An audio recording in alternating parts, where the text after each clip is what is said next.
My father is looking over the car that we selected for conversion. Before we can install the electric motor and other components, most of this will have to go.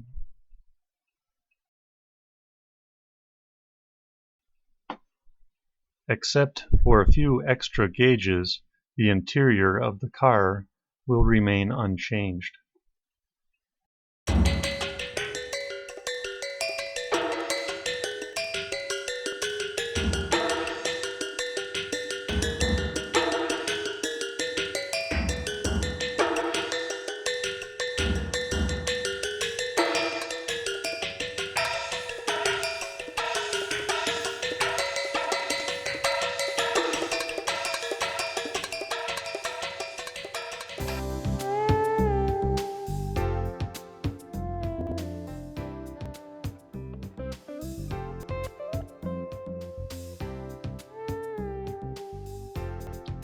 Here I'm making an adapter plate out of aluminum that will mate the electric motor with the transmission bell housing.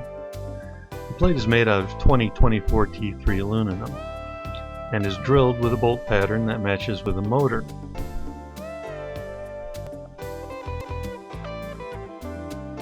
The flywheel is adapted by mounting a QD bushing to the back of the flywheel. The bushing was not drilled for this purpose, so the holes had to be filled, re-drilled, and tapped to mount to the flywheel.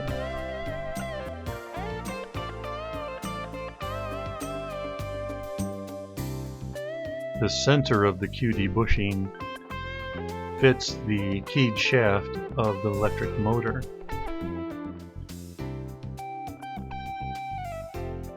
This bushing must be very carefully centered on the back of the flywheel, and permanent Loctite should be used on the bolt threads.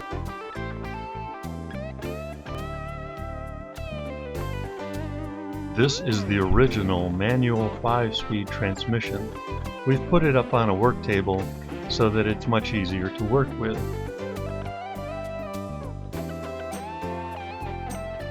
Here we have an experiment in energy conservation and efficiency.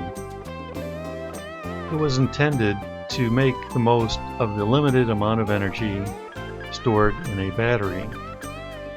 It was mostly successful until I scaled the device up large enough to run an electric car.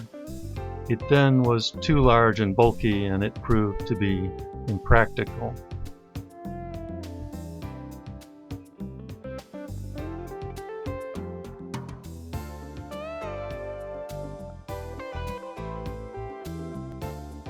These are extremely high-quality lead-acid batteries, which we first used to power our electric car. The large orange box seen here is a scaled-up version of the previous experimental motor speed controller I was showing you earlier.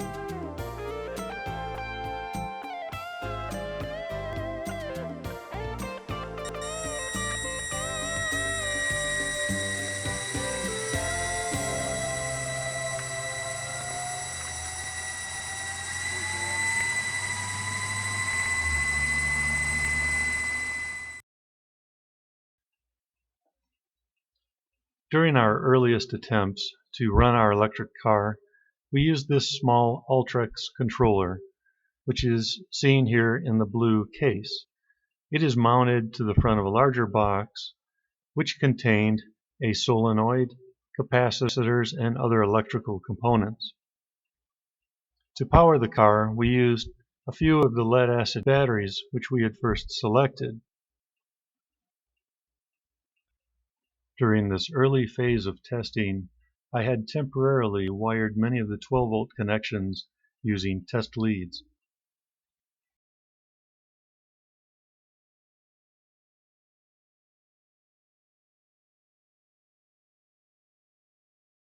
So we're just going to go for a little test drive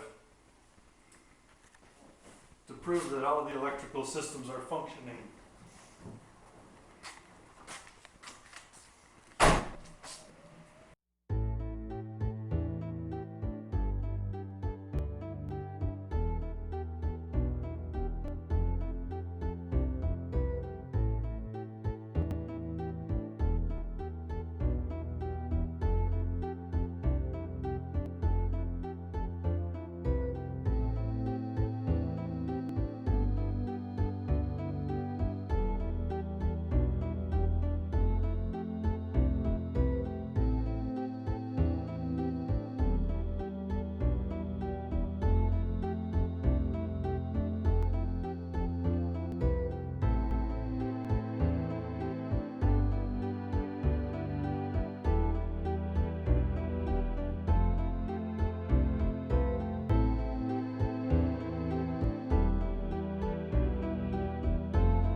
At this phase of the project, we were still using lead-acid batteries, but we replaced the permanent magnet motor with an AC50, and we installed a Curtis 3-phase controller, which can be seen mounted on the firewall of the car.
Here I'm starting to make preparations to install lithium iron phosphate cells in the back of the car. This particular bit of hardware that I'm creating will hold 4 cells.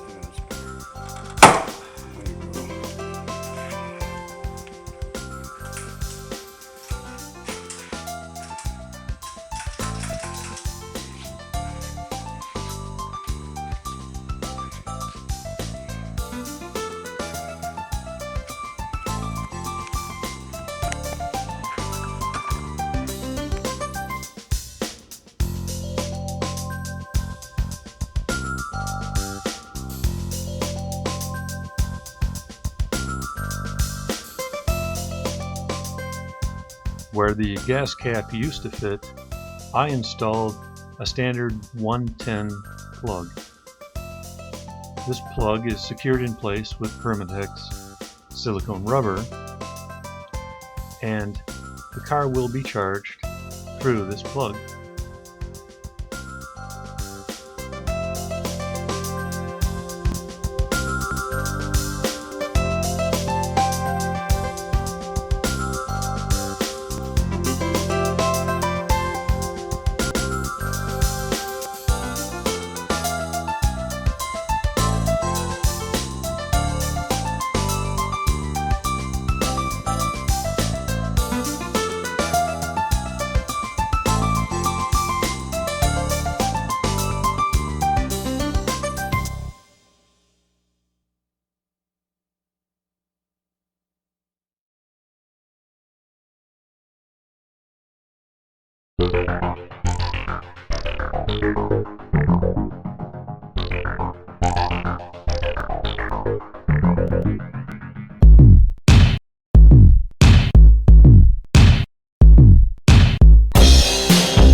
The lead-acid batteries and the original charging unit would soon be replaced with lithium iron phosphate batteries, a new charging unit, and also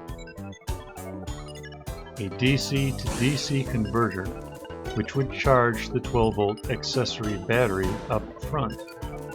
This DC converter is shown behind the charging unit right here.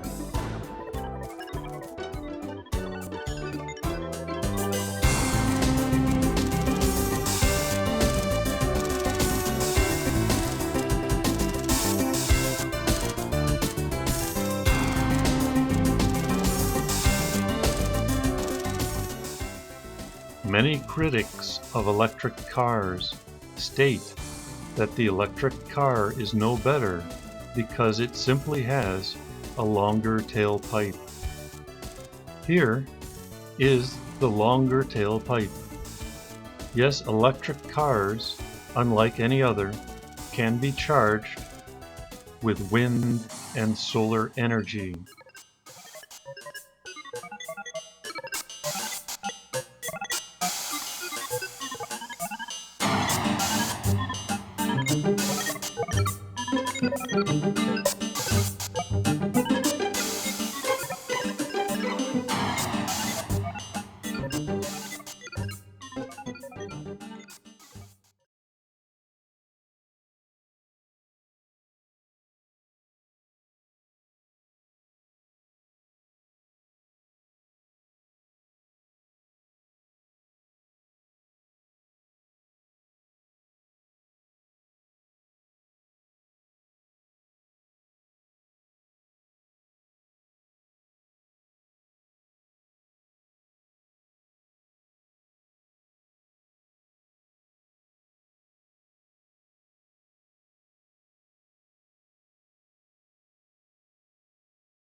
I created several experimental circuits which I tested in the electric car. This device is a performance enhancing circuit that improves acceleration and extends range. A circuit board was made for each device. This printed circuit board is for a battery discharge timer and fuel sending device.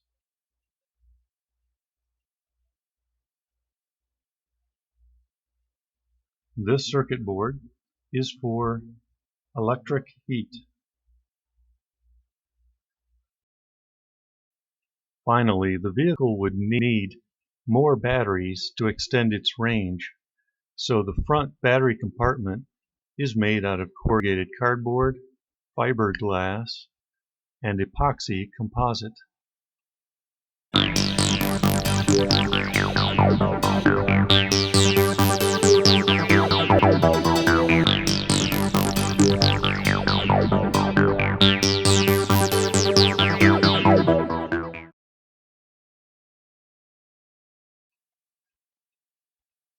Here's our work table with a roll of fiberglass cloth, various cups, a balance to measure out the epoxy, a heat box, and other supplies.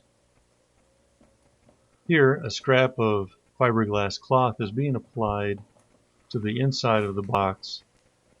It is being wetted out with a brush and epoxy. Eventually, the entire inside of the box and the entire outside of this box will have the same treatment. Here, a stippling roller is being used to work the epoxy into the cloth and to work air bubbles out. It's a labor-intensive process, but when complete, it will yield a very strong and lightweight battery box.